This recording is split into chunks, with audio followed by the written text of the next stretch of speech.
Colin Kaepernick has made his way into the news again. This has been an ongoing story, unfortunately, since he knelt. And, actually, we should start off with he first sat down during the national anthem.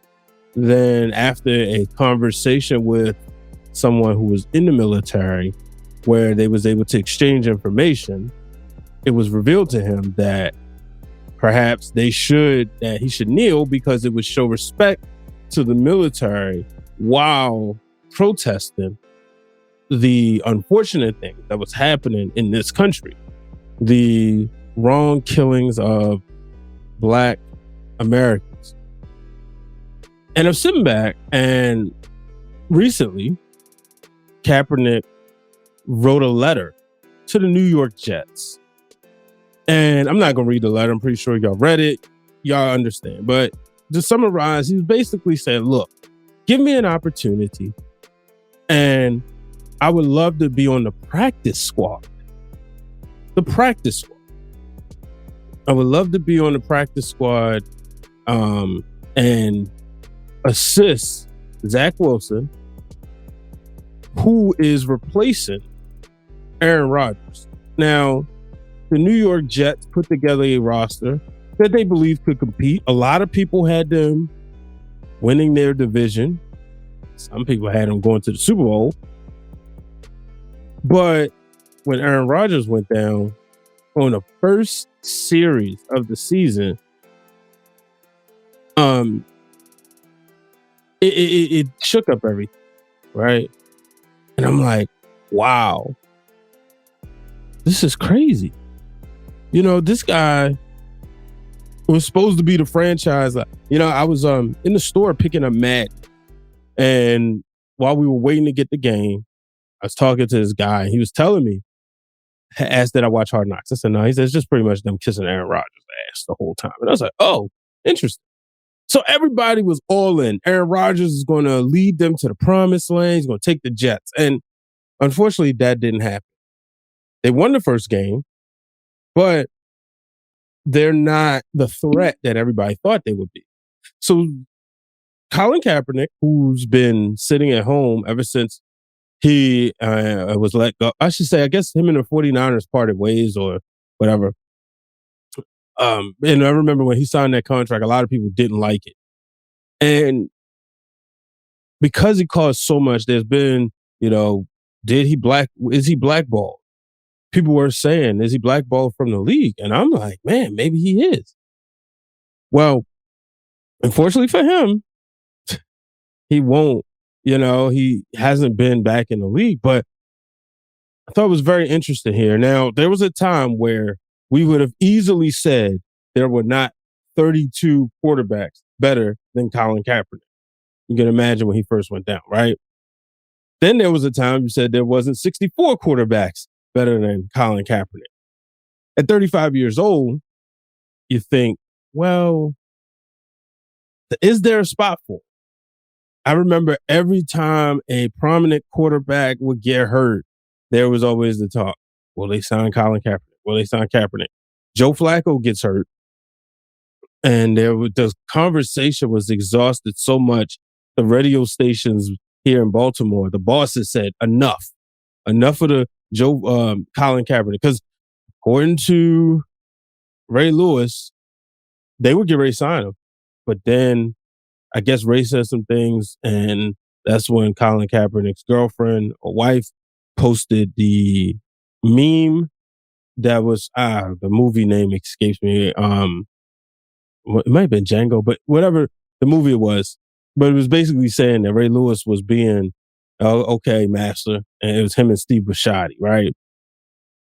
So, the word was they was going to sign him. Kaepernick was going to be a Baltimore Raven. Unfortunately, that didn't happen. But I will say in the letter, you do see John Harbaugh listed as one of his references. Of course, Jim was Colin Kaepernick's coach in San Francisco when Cap had an opportunity to win the Super Bowl, only to fall short to the Baltimore Ravens. And the following year, when they fell short in the NFC Championship game, when he threw the interception So, and these are the years like during that time, Kaepernick was like one of the most prolific quarterbacks of the league. You know, when there's always that matchup with him and Cam Newton, and he beats Cam in the playoffs, and Cam was doing the Superman, and he did like the Superman, and he zipped up the cape. So he was fun to watch. And I think, unfortunately, a lot of people may forget. You can put on a Colin Kaepernick highlight right now, and you're like, wow, this guy was amazing. Now, he says he's been in shape. He's been training every day. He has a very disciplined training schedule. But I looked up and I said, wow, you know, I know Charlemagne said on the Breakfast Club, it's pathetic. He said that why would he want to go back to the league that he called a plantation? He says, pathetic to see him beg for his job. And I find that choice of words interesting. Because I wanted to make sure, like, I obviously I saw the headline. I was like, let me make sure I read the quote. They say, I wish the letter was never written. That letter was tragically sad and downright pathetic. Colin Kaepernick has let his setback become his identity. And I hate that for him. It pains me to see that man still begging to be in a league that he called racist and he compared to a plantation, and that he can never speak for himself. I thought this part was key because remember, rapper J. Cole is the one who posted the letter that was sent to the Jets. He always got somebody else speaking for him or putting his message out for him. That's so whack to me. I wish Colin the best in his endeavors, but just begging the same people you call racist for an opportunity is pitiful. I don't agree with everything, probably 99% of the things Charlemagne said. I do agree with the fact that it would have been nice to see Kaepernick kind of speak up, right? I would love to see him kind of go on the media tour. You go back to when the narrative was spent about Carmelo Anthony and why he was a free agent and he didn't want to come off the bench and everything. And once he kind of went on his media tour a little bit, you saw Melo back in the league and he was celebrated. You know, he's with the Portland Trailblazers. He's with the Los Angeles Lakers. And, you know, we saw him kind of get the flowers he deserved. So I'm saying, like, well, what about Cap? It would be nice to see Kaepernick get an opportunity to, you know, quite frankly, get an opportunity to be on a practice squad. And for those who do not know, well, you know, I looked up how much the practice squad quarterback make, but I want to look up Colin Kaepernick's salary before we get into that. I should have thought of that earlier. When he was with, so he had signed a 6-year, $114 million contract with the San Francisco 49ers, right? That included a $12,328,766 signing bonus and a $61 million guaranteed. Now, according to overthecap.com, in his career, he earned $43 million. Because, you know, you don't get everything and the whole nine or whatever, right? So I know he didn't finish out the 6 years. So, but yeah, he's earned roughly around $43 million. In the league, a practice squad players make $11,500 per week, which can equate for the whole season $207,000. That's more than what I make, but you know, I wouldn't mind that much money. And if they incurred more than 2 years experience, $15,400, which is $277,000. So the max per week is $19,900, or the max $358,200. So Kaepernick is essentially not asking for the veterans minimum to be on the squad, but he wants to be on the practice squad because he wants to be a part of the locker room. He wants to be a part of boys. He wants to play the game that he loved for the league that he was once one of their most prolific players. I have no doubt about if everything never happened and if Colin Kaepernick would have stayed in Jim Harbaugh's system. Let's call it for what it is, right? Because everybody likes to bring up his last year numbers and everything. I feel that if Colin Kaepernick would have stayed in Jim Harbaugh's system he would have been an MVP or in the Madden cover, or they would have won a Super Bowl.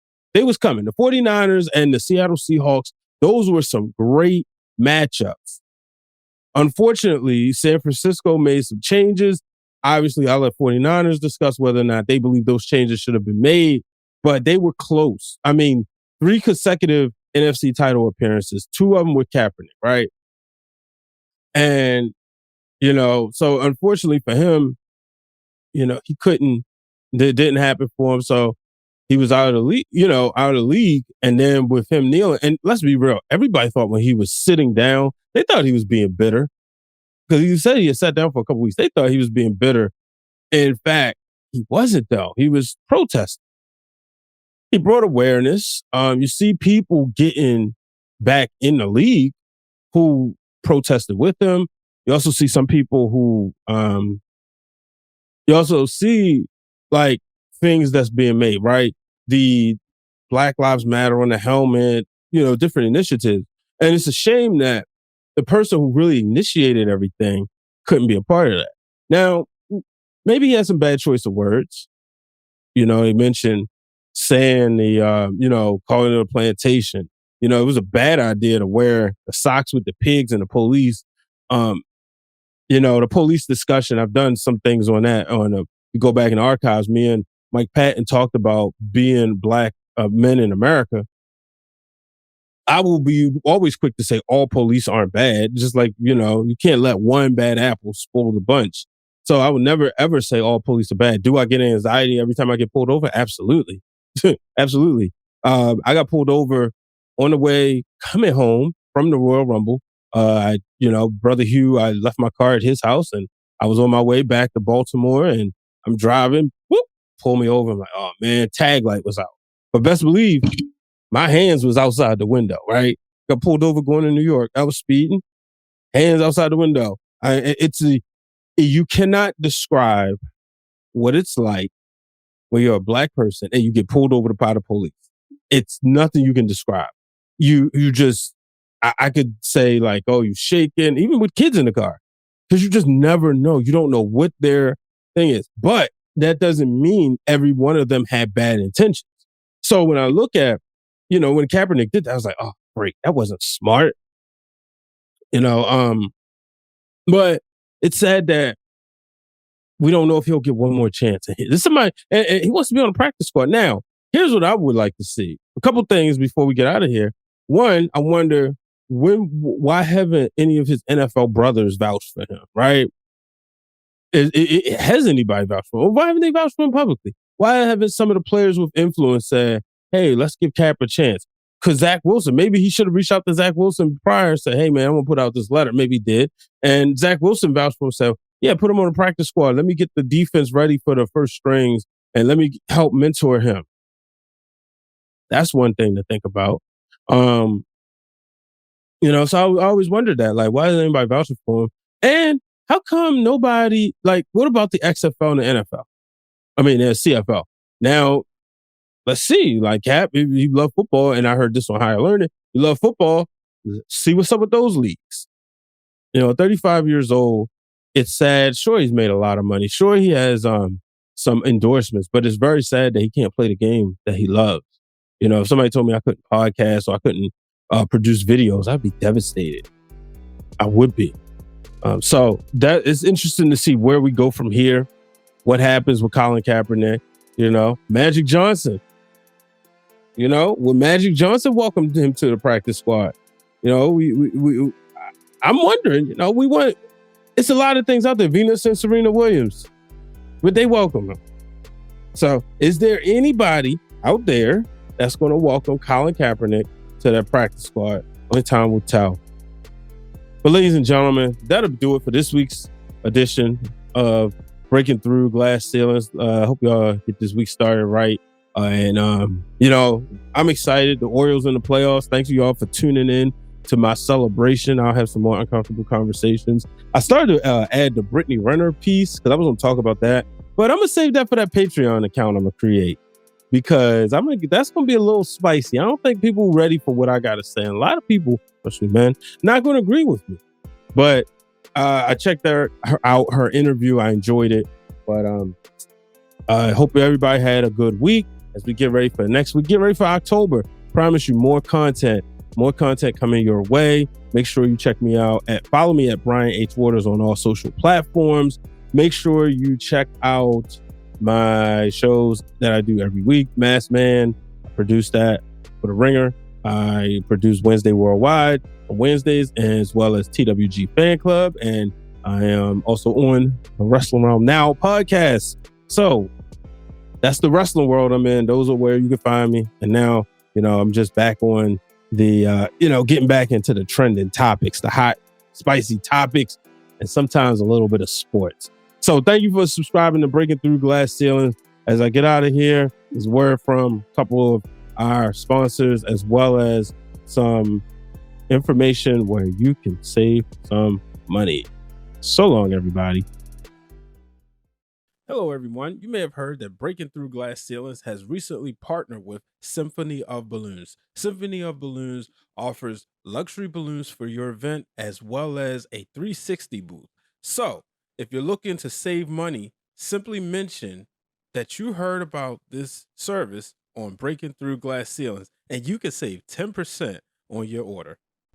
Ladies and gentlemen, I am happy to announce that I am an affiliate of Rogue Energy Drink. That is the world's #1 gaming energy drink. So, if you're looking for a safe supplement to drink to give you a boost, whether you're working out or if you're a gamer and you're spending a lot of time, we all know it can get very intense and you may tend to sweat. You need to re-up on your energy, or you're a podcaster, because guess what? The same amount of energy that they're putting into video games, we're putting into podcasting.